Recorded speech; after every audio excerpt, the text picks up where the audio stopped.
At the end of last year, I set a goal to have a low buy for 6 months, and I seriously failed it. Welcome to my channel. My name is Lexi, and this is Beyond the Mirror.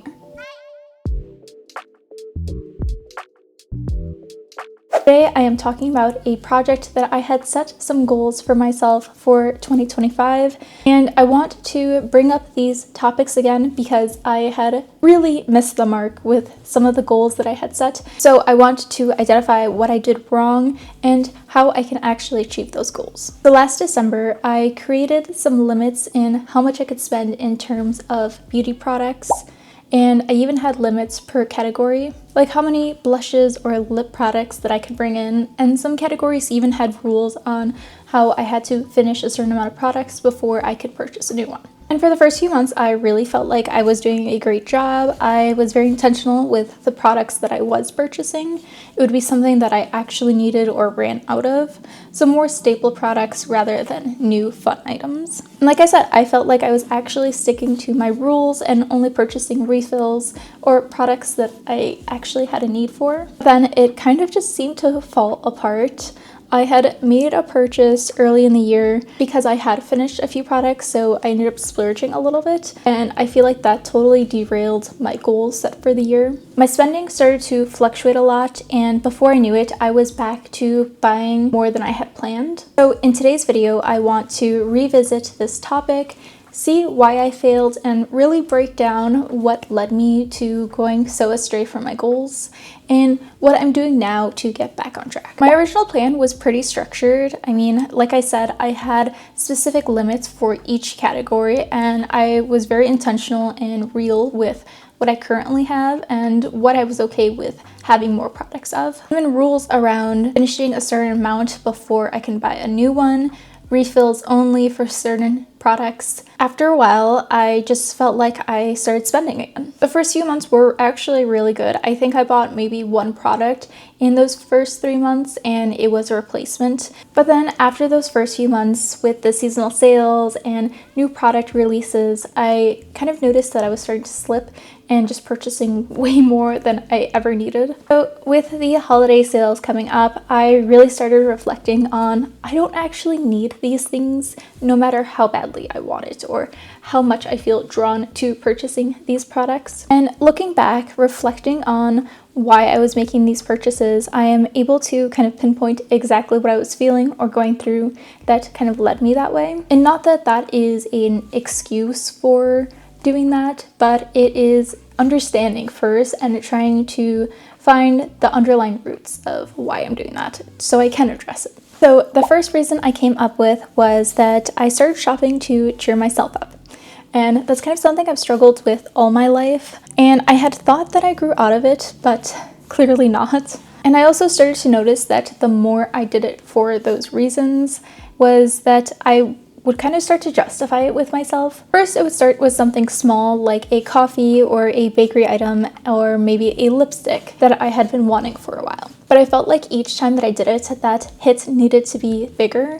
And so rather than one item here and there, it would be 2 items here and there, and then 3 items here and there. I feel like that just kept raising where the baseline was and making that feeling of needing to be cheered up from it needing to be grand and much bigger than it was before. And I also started to notice that these started creeping into some of the categories that I had even set limits of.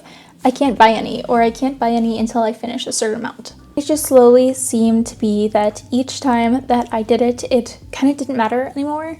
I would just see it as like, oh, I know I'm breaking this low buy rule, but I did it. It's done with. So this second one really surprised me because I am in my field a low income earner, so I didn't really expect this to happen anytime soon, especially because I have been very good about saving and having money go straight into investments, straight into paying off my credit cards. I didn't really expect that you could get lifestyle creep without going in like a very steep direction. And I started to realize that it ended up being that everything would be paid off, all my savings immediately going into those accounts, but then I would just spend whatever was left over just because I could. So very recently, I just sat down and started looking at all my credit card statements and seeing exactly how much money is going into what, and I've been very shocked and a bit appalled of just how freely I've been spending.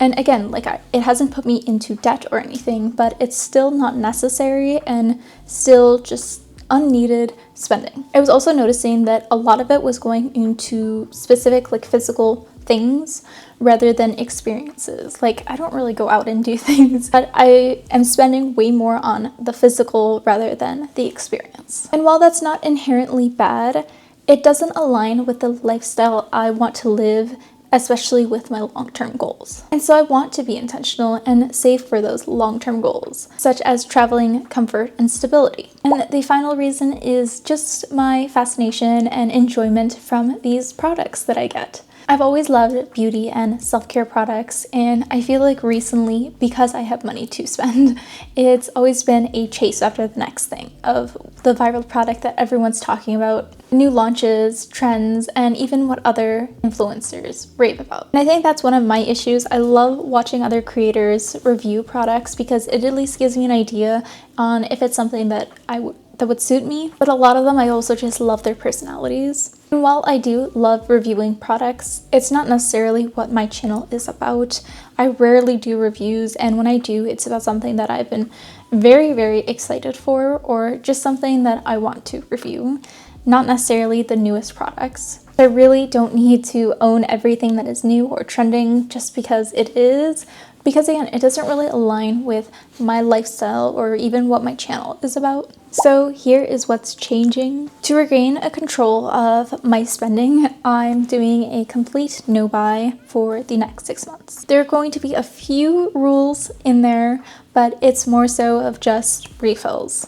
So for the next 6 months, I am not buying any new products or tools. The only exception is if I completely run out of something in that category, which is highly unlikely. I do have a few categories such as like face wash or face moisturizers where I do need like a daytime and a nighttime one.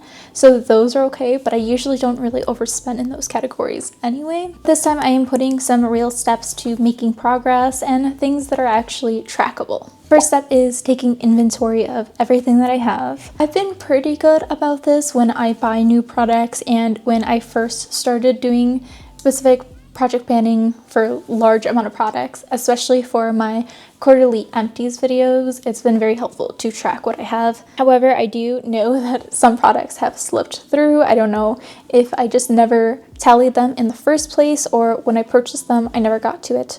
So I think that will be very eye-opening to exactly how much I have in each category rather than the numbers I think I have. I also want to be very descriptive in the colors that I have for everything.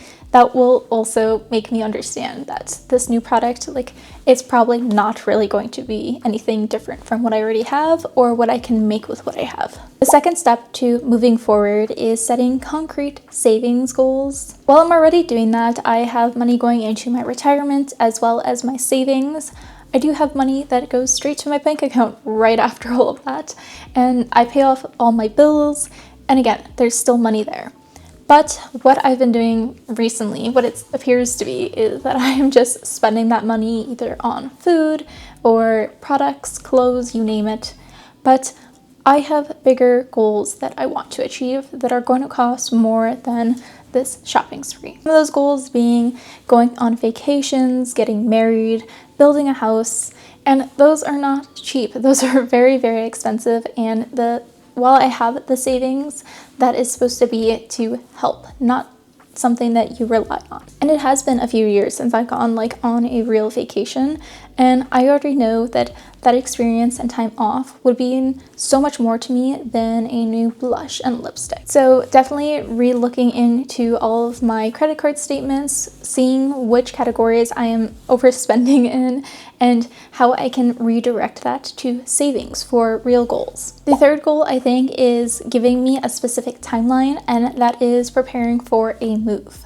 So my lease expires in June, and I do not want to have to move all these extra products with me just because I was buying them. Moving is stressful enough, and just doing myself a disservice by purchasing more products and then having to move and lug all those products with me. I'm pretty happy with the storage I have now for my things, but if it gets bigger or if where we move has smaller storage space, it's going to be a serious problem, so I can use that as a specific timeline that I have to try and decrease the amount of stuff I have. And the last final tip for keeping myself motivated throughout is focusing on the awareness and progress that I'm making rather than being perfect. While it is my goal to be able to say, hey, if I'm not going to buy anything for 6 months, I shouldn't be buying anything. And it certainly shouldn't be to the point where I have to revisit that because I did such a bad job on it. Being aware of which parts were where I tripped up and wasn't able to combat my feelings of wanting to purchase something new, I think that I will have an easier time of trying to pause and actually reflect on those feelings rather than just making purchases, because now I have this video as a reminder of the goals that I was setting. And I don't truly see this as like a mistake or something that I should feel down about, but I do want to be mindful and intentional with how I'm spending my money, not in just beauty products, but with everything in my life. And I think that this should be the easiest category, but clearly it's not. So it's something I want to make progress towards. While my low buy didn't go exactly as I wanted, I did learn a lot from it. And I have set some clear goals on being more intentional and saving my money for things that are actually much more important and bring value to my life. So if you've ever had a low buy or a no buy, I would love to hear your experience in the comments below. What worked for you, what didn't, and just words of motivation that kept you going through. Thank you so much for watching. Here is to making progress, and I'll see you guys next time. Bye.